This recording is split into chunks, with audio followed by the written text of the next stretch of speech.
If you've clicked on this video, you're probably thinking about starting your journey in the world of real estate. Better yet, you may be wondering when you should start and how to get started.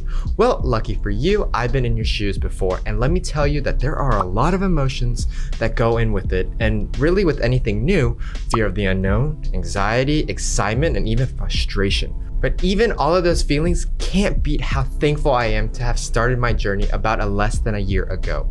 With that being said, I would highly recommend that you take the leap of faith and go for it. Now, the million-dollar question is, when is the best time to start investing in real estate?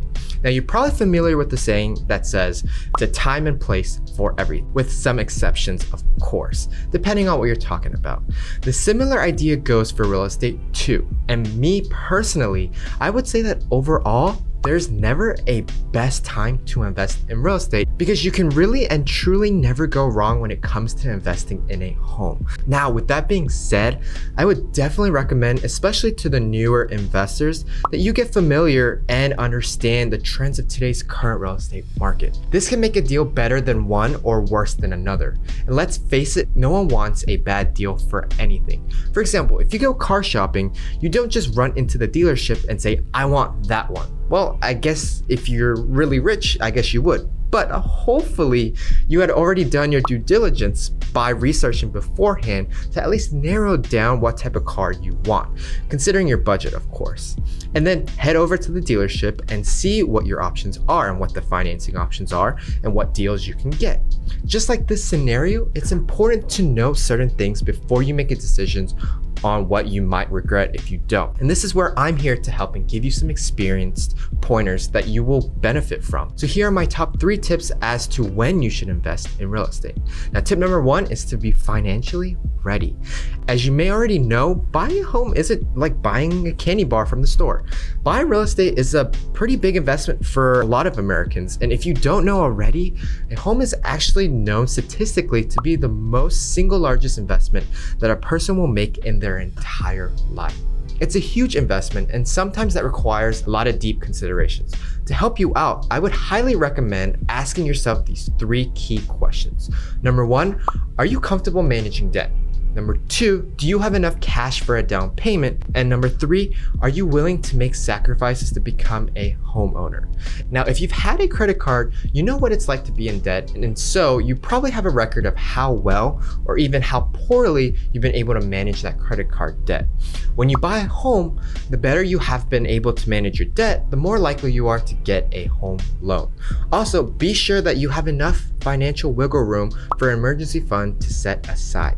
Emergency funds can help you when it comes to unexpected expenses that you may have to run into, like just the occasional maintenance and repairs of a home.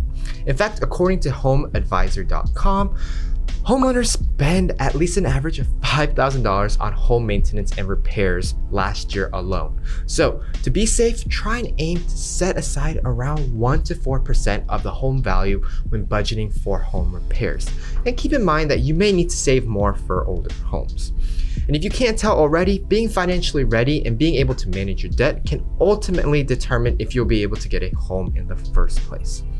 Now, tip number 2 is to know when it's a buyer's market.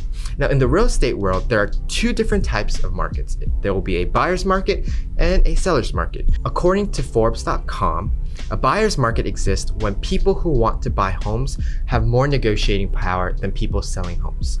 Basically, this is when there's a bunch of homes available for sale, but not as many buyers to buy the home. A seller's market, according to Forbes.com, is when exists when people who want to sell their homes have more negotiating power than prospecting buyers.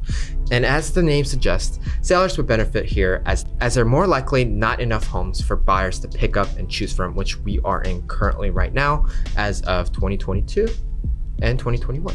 With that being said, the sellers ultimately have an advantage to get their home, which is on the market, being sold.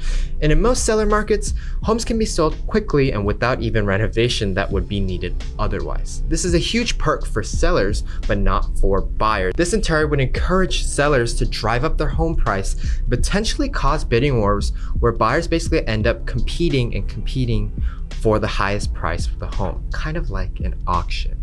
Now, trust me, you don't want to be in the position because not only is it time consuming, but also risking you as a buyer to overbid for the home. So in the case where you're looking to buy or invest in real estate, you preferably want to know that it's a buyer's market where you have the option as a home buyer to pick and choose and have options to choose from. One thing you don't want to do is to be an investor with a limited amount of homes to choose from and have your options tight and have to pull on a plug on a home you aren't 100% sure of. So make sure you know what the housing market is before you try and buy a home. Now, tip number 3 is to know your winter and summer times.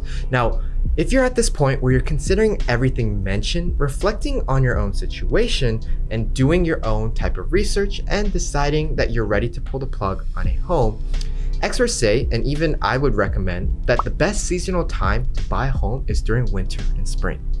Now, all of this depends on the economy and current market, but generally speaking, Auction.com mentions why these seasons may be a great time to buy investment properties is that the wintertime is technically considered the slowest month of sellers with less buyers.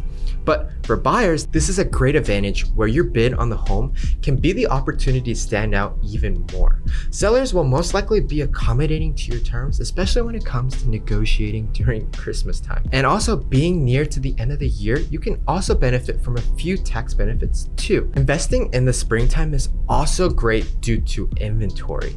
Although the real estate market does tend to take back up in the warmer weather, you as a buyer can have more options of homes to choose from. Just keep in mind that you may have to have more competition as a buyer during the spring and winter. So stay even more prepared with your finances and make sure that you stand out from any other buyers.